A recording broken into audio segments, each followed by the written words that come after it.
पितृ माता शुभेच्छा शंकर हरदेव श्री महाराज की जय। आप प्रज्ञान संतजन कर्मयोगी संत हंसों की सभा, इसी बीच में ये दास को आप जी के बीच में ये जो आशीर्वाद लेने का शुभ अवसर प्राप्त हो रहा है, साथियों जी वाकई में दास अपने आप को बहुत ही भाग्यशाली समझता है। साथियों जी कभी माता रानी में सुन गए कि सतगुरु तेरे चरणों से पावन कोई तीर्थ स्नान।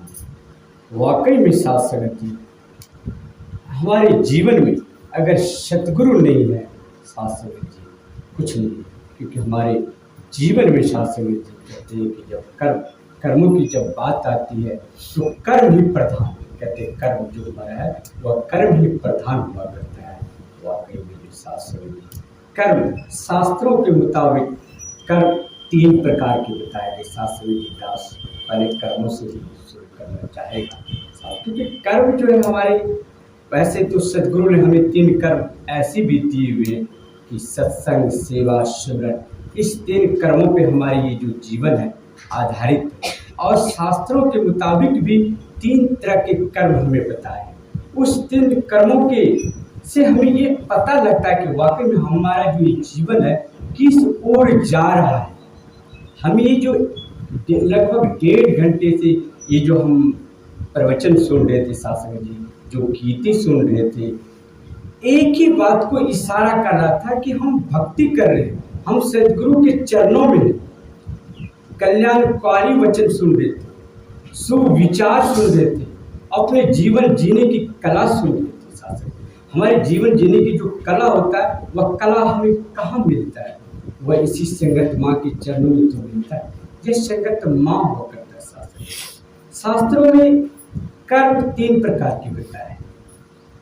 पहला कर्म है संचित कर्म। संचित कर्म क्या होता है? तो जो कर्म हमारा संचित क्या होता है, स्पष्ट पता लगता है कि संचित कर्म क्या होता है। बहुत बड़ा ये गुड़ रहस्य आज की दास रखने जा रहा है, बहुत ही गुड़ रहस्य। दास किसी महापुरुष के विचार से सुना होगा, वह शब्द आपके बीच रहा। दास में वो लियाकत कहाँ जो आप जी की ब्रह्म ज्ञानियों के बीच 2 शब्द रख सके। तो शास्त्र जी जो हमारा ये जो संचित कर्म होता है वह हमारा जमा होता है। कहते हैं कि संचित क्या हुआ, जमा क्या हुआ कर्म होता है। तो हम जो वो कर्म वह फलीभूत नहीं हुआ होता है, हमारा जमा हुआ होता है, वह कर्म है संचित कर्म। वह कर्म जो सिर्फ वह जमा है, वह फलीभूत नहीं हुआ, वह अभी हम भोग नहीं रहे, वह हमारा संचित कर्म होता है।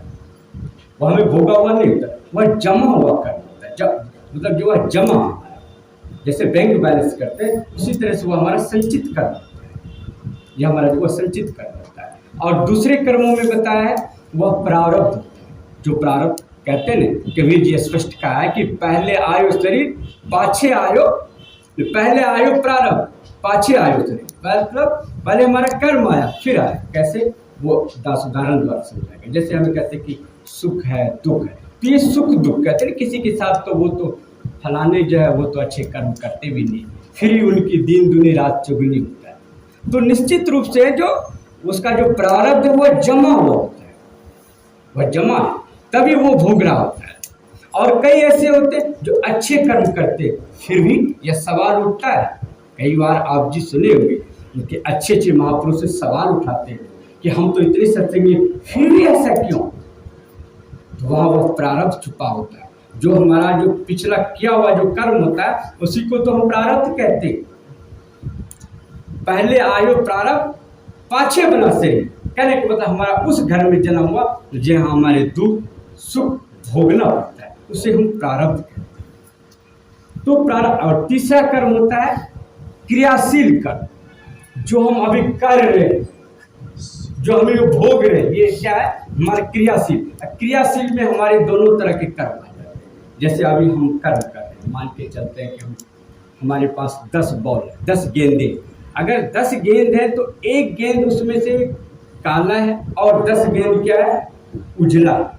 अगर हम आपकी दीवार में 10 बॉल को 9 बॉल को हम उजला फेंकते हैं और 1 बॉल काला फेंकते हैं तो निश्चित रूप से 9 का 9 जो है वो उजला ही वापस होगा और एक जो हमने काला बॉल फेंका वो भी हमें वापस होगा। तो कहने का मतलब हम जो कर्म अच्छे कर्म करते हैं उसका फल हमें मिलेगा, अच्छा ही फल मिलेगा। अगर एक भी कर्म उसमें से अगर हम बुरा करते हैं तो क्या होता है, वो बुरा ही फल मिलेगा। इसलिए हमारा जो संचित कर्म होता है वो काम होता है। तो इसलिए ये जो क्रियाशील कर्म है अभी जो हम कर रहे हैं, अभी हम ये कर्म कर रहे हैं, अभी हम संगत माँ में जो जुड़े हैं, इस निरंकार इस प्रभु दाता की सदगुरु की जो हम ये गुणगान इस निरंकार को हाजिर नाजिर समझ करके हम क्रियामान कर रहे हैं, एक क्रिया कर रहे हैं, ये हम कर्म कर रहे हैं। यह कर्म क्या होता है, यहाँ से जमा हो जाता है।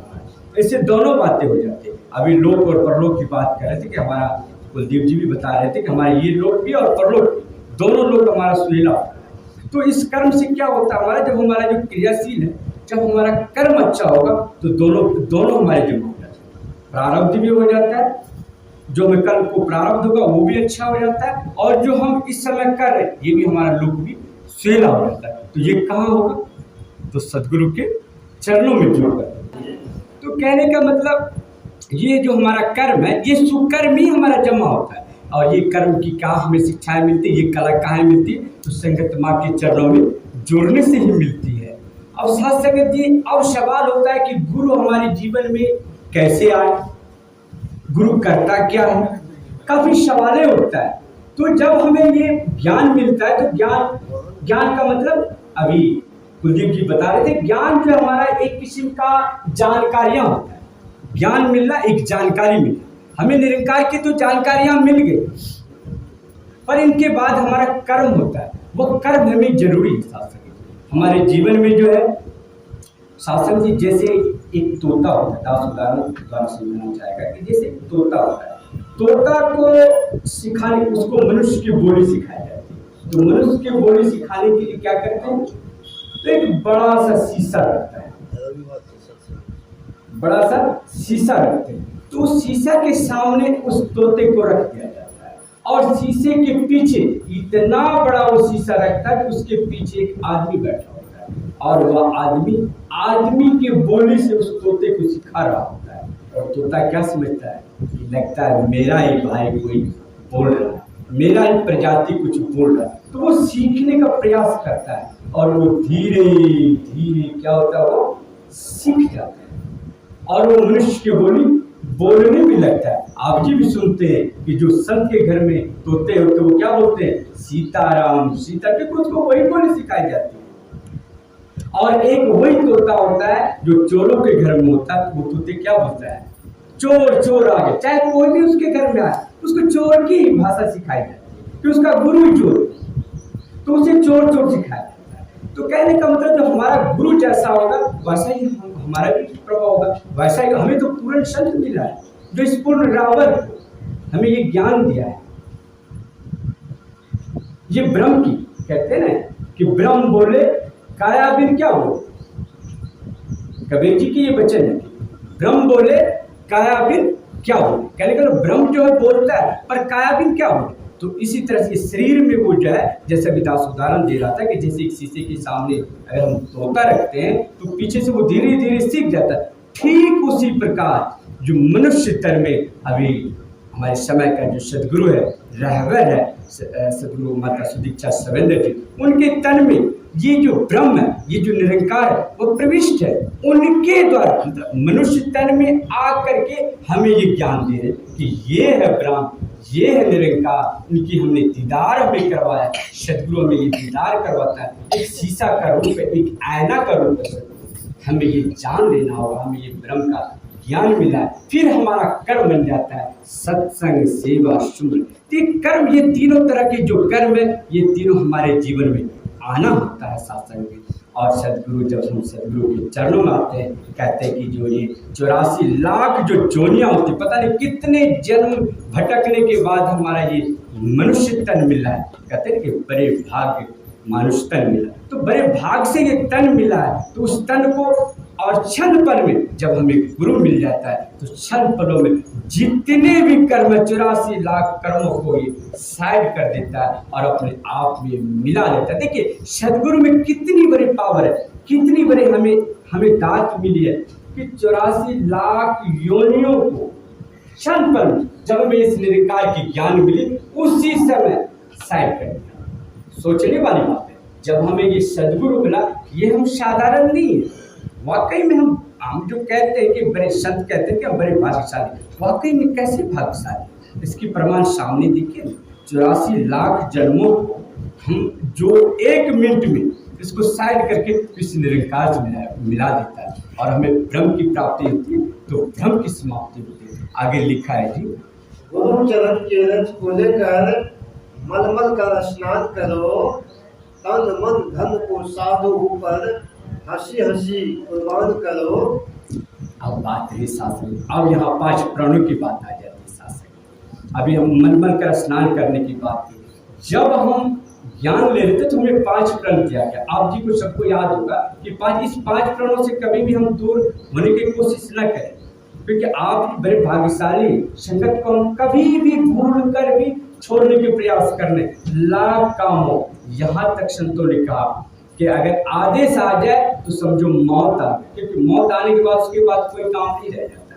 दास का उदाहरण देखा है, सुना भी है कि जब हमें कोई शादी होती, किसी लड़की की शादी है, अमुक लड़के की शादी या लड़की की शादी, तो क्या होता है, चाहे वो बरसात हो, धूप हो, गर्मी हो, चाहे कुछ भी हो, आंधी आ जाए, फिर भी वो लड़का जो है बारात लेकर के चाहे नहीं भी आए तो वो लड़का किसी न किसी बहाने किसी भी रूप में वहां जो पहुंच ही जाता है। चाहे जैसे भी हो, चाहे हमारे 4 चक्के की व्यवस्था न हो, मोटरसाइकिल से हो, पैदल हो, दोनों की जो है जोड़ी बंधन के लिए समय परमात्मा उसकी जो जोड़ी बंधन बनाया होता है निश्चित रूप से पूरा होता है। ठीक उसी तरह से हम माने कि अगर हमें आज संगत है, संग है, तो अपने आप को शादी मान लें कि हमें पहुंचना होगा वहां पर, कोई पहुंचे ना पहुंचे हमें पहुंचना होगा, क्योंकि हमारी उस दिन मौत, अगर जिसने कबूल कर लिया मौत है जीते जी, तो वही तो मोक्ष की प्राप्ति, उसी को तो मोक्ष कहते हैं। मोक्ष किसने देखा, हमारे मरने के बाद किसने देखा, हमें कोई लेटर थोड़ी ना आता कि मोक्ष है। मोक्ष तो अभी आप प्रमाण है कि आप कितने काम छोड़ करके डहरिया से कहाँ से संत आए हुए हैं। शंभू जी भी बहरिया में परमादरण पटुआ वाले का भी सत्संग था, उसमें भी गया हुआ था। तो कहने का मतलब सत्संग से नाम से जो एक संत ऐसे, अगर हम अपने मिशन के, अपने निरंकारी मिशन की सत्संग ना भी मिले तो भी लोग दूसरे सत्संग में उनसे गुण लेने जाते हैं। वहाँ पर आप गुण नहीं, जो हमारे काम की चीजें वो लेने हम जाते हैं सत्संग की, तो हमें संगत को नहीं छोड़ना है सत्संग की। आगे लिखा है, साधु सेवा वह कर सकता जिससे आप कराए यह, अवतार वही गा सकता हरि गुण जिनसे आप गवाए यह। सत्संग स्पष्ट कर दिया कि जिससे आप गवाए, आप संगत अपने मन से नहीं कर सकते। सहरसा के जो जैकेश्वर बाबू है, बार बार ये अपने बचनों में कहते हैं कि ये हमारे प्रयत्न से नहीं है, कृपा साथ है। हम कहते हैं कि हम जा रहे संगत में, नहीं, ये सदगुरु की कृपा से होता है। जब तक सदगुरु की कृपा नहीं होगी तब तक हम साथ संगत में नहीं आ सकते। इनकी रहमतें हैं साथ संगत जी, जब तक इनकी कृपा नहीं होगी तब तक हम संगतों में नहीं आ सकते साथ संगत। एक बार काफ़ी समय की बात है साथ संगत जी कि बाबा जी अपने मिशन के लिए, बाबा हरदेव सिंह जी महाराज आज ये अपना कनाडा में यात्रा कर रहे थे, तो रास्ते में क्या हुआ, एक चाय का दुकान, तो उसके साथ जो सेवादार थे वहीं के सेवादार को पता था कि यहाँ की चाय जो है बड़े अच्छे होते हैं, और वो वहाँ पर बाबा जी को इशारा करते कि बाबा जी यहाँ थोड़ी सी चाय पी लिया जाए, इसमें काफ़ी गुण है। बड़ा अच्छा बाबा जी की ऐसी उनकी आते थे किसी भी शब्दों में कि अच्छा, तो गाड़ी को रोक लेते हैं और उस दुकान पर जो है बैठ जाते हैं। तो बाबा जी को वो सेवादार महात्मा जी वो समझाते हैं कि बाबा जी ये जो चाय पीते हैं, ये चाय पीने इसमें पत्ती में इतनी क्वालिटी है, इतनी गुण है कि इस चाय की पीने से ना हमारी एनर्जी बढ़ती है और बहुत ही ताकत होता है। तो बाबा जी बोले अच्छा, तो ऐसा कोई चाय नहीं है कि जिस चाय के पीने से हमारी नींद की पूर्ति हो जाए। देखिए कितनी सोच है, एक संतों के ऊपर देखिए कितनी बड़ी सीख देके गए कि कोई ऐसा चाय नहीं है जो जिस चाय के पीने से जो हमारी 8 घंटा की नींद है वो 3 घंटे में पूरी हो जाए, 2 घंटे में पूरी हो जाए। जो उसके साथ में सेवादार थे वो बड़े अचंभा हो कि हमने कितना सोचा। देखिए हम तो अपने आप पे बड़े सोचते कि हमने मोटरसाइकिल से पहुंच लेते, इनसे पहुंच लेते, हमने कल व्यवस्था कर लेते, वो हमारे सोच से परे। अगर सदगुरु की रहमत है और आपका ध्यान बना के हमने संगत में जुड़ना, आपको किसी न किसी बहाने से यहाँ भेज ही देंगे, चाहे साइकिल से हो, मोटरसाइकिल से हो, या बस से हो, या टेम्पो से हो। आपकी भावना होनी चाहिए। एक संत की भावना होती है कि बाबा जी को बताते हैं कि इससे एनर्जी मिलता है, और बाबा जी की सोच देखिए इतना तक कि ऐसा कोई चाय नहीं है कि जिस चाय से हम जो है 8 घंटे की नींद को 2 घंटे में पूरा कर ले। कहने का मतलब कि हम सेवा करते रहे, 36 घंटे तक सेवा की बाबा जी ने, समाज कल्याण के लिए, मानव कल्याण के लिए, अपने शिष्यों के कल्याण के लिए। कहते हैं कि सदगुरु अंधा दुनिया होते सारे संसार में, सारे संसार के लिए, सिर्फ हमारे लिए नहीं। भक्ति सिर्फ हम ही नहीं करते, कहते हैं कि हमारा सदगुरु बाबा सिर्फ आपके लिए नहीं, ये सारे संसार के लिए है। सिर्फ कभी ये ना सोचे, क्योंकि हम गाते भी तो सबका भला करो संसार, सबका भला करो, तो हम सबकी भला की कामना करते हैं। हम 5 मिनट टाइम तो सबका भले की बात करते हैं। सिर्फ हम यह ना सोचे। एक बार ऐसी हुआ कि बाबा जी के पास एक संत पहुंचे। संत ने कहा कि बाबा जी हम तो बहुत दिन से सत्संग करते हैं, बड़ी मार्मिक बात है कि हम बहुत दिन से सत्संग करते हैं, पर हमें कुछ परिवर्तन कहाँ देखते हैं। क्योंकि परिवर्तन होना संगत की आशीर्वाद मानते हैं। परिवर्तन क्या, धन होना परिवर्तन नहीं, ऊंचे ऊंचे महल बना लेना परिवर्तन नहीं। हमारे जीवन में परिवर्तन होना चाहिए, हमारे भाव में परिवर्तन होना चाहिए, हमारे कर्मों में परिवर्तन होना चाहिए, हमारे जीवन में परिवर्तन होना चाहिए। ऊंचे महल नहीं है हमारा परिवर्तन, हमारे मन में जगना चाहिए। एक हफ्ता पहले पता होना चाहिए अगले संडे में दास ने तो कई महापुरुषों के साथ कई बार फोन करते कि आज संडे है, बोलते कि हमें तो याद ही नहीं, हमें ये काम है, हमें वो काम, हमें बांस काटना है, आज हमने तो मजदूर कर लिए। क्या पहले पता नहीं था हमें कि कल संडे है? क्या व्हाट्सएप ग्रुप में हम ग्रुप को देखते हैं, लेकिन हम निरंकारी परिवार के ग्रुप को देखना अनसुनी कर देते हैं। तो इसका मतलब हमारे जीवन में परिवर्तन नहीं हो रहा, निश्चित रूप से नहीं हो रहा। जब हमारे जीवन में परिवर्तन आया तो निश्चित रूप से सदगुरु के हमें आशीर्वाद मिल रहा होता है। तो कहने का मतलब बाबा जी अपने शब्दों में बता रहे थे कि जैसे बोला कि आपको अगर नहीं कुछ परिवर्तन हो रहा है तो इसका मतलब आपका ध्यान सत्संग पे नहीं है। तो बोला एक काम करो। तो वो संत थे बड़े ऊंचे से सुनने लगे, तो वाकई में इतने काम तो कि एक काम तो बता रहे हम कर ही लेंगे वो काम। अच्छा बोला एक काम करो, पूरे संसार के आप भला कुछ भी नहीं करो, मतलब कुछ भी नहीं करो, संगत जाओ और पूरे संसार की भला और कुछ नहीं। तो वो संत आगे से बताते हैं कि बाबा जी हम पूरे संसार के मांगेंगे, पर हमारे एक पड़ोस में है उनको छोड़कर। देखिए फिर भी उनकी सोच देखिए कितनी संकीर्ण सोच है। बोला हम सारे संसार की मांगेंगे, पूरे विश्व की भला मांगेंगे, पर हमारे एक पड़ोस में उनकी नहीं मांगेंगे। तो बाबा जी समझ आए, बोलता है संतो एक काम करो, पूरे संसार की मत मांगो, पूरे संसार की रहने दो, सिर्फ एक ही का पड़ोसी का। तो शास्त्र जी कहने का मतलब हम अपने आप को आगे ना करें, हम अपने जीवन में परिवर्तन लाने की कोशिश करें। वो परिवर्तन तभी होगा जब आप संगत माँ के चरणों में जुड़े रहेंगे। शास्त्र जी जैसे कहते हैं परोपकारी जीवन, अगर हम नदी के किनारे बैठेंगे तो निश्चित रूप से हमें ठंडक मिलेगी। अगर हम वृक्ष के पास बैठेंगे, हम मांगे या ना मांगे ठंडक हमें मिलेगी। अगर हम आग के पास बैठेंगे, हमें मांगना नहीं पड़ेगा, खुद ब खुद गर्माहट मिलेगी। ठीक उसी तरह से अगर हम संगत माँ से जुड़े रहेंगे, लगातार सत्संग में आते रहेंगे, तो निश्चित रूप से हमारे जीवन में परिवर्तन मिलता चला जाएगा।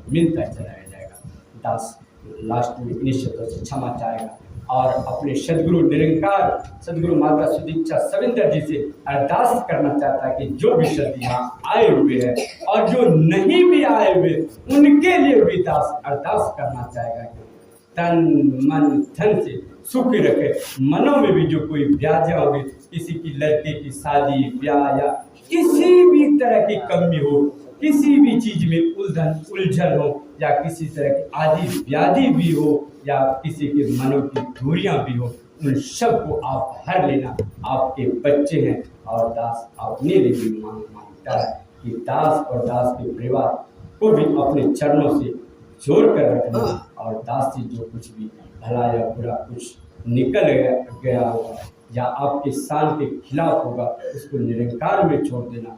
जो कुछ भाया होगा उसे आप ग्रहण कर लेना। सास से प्यार से कह देना।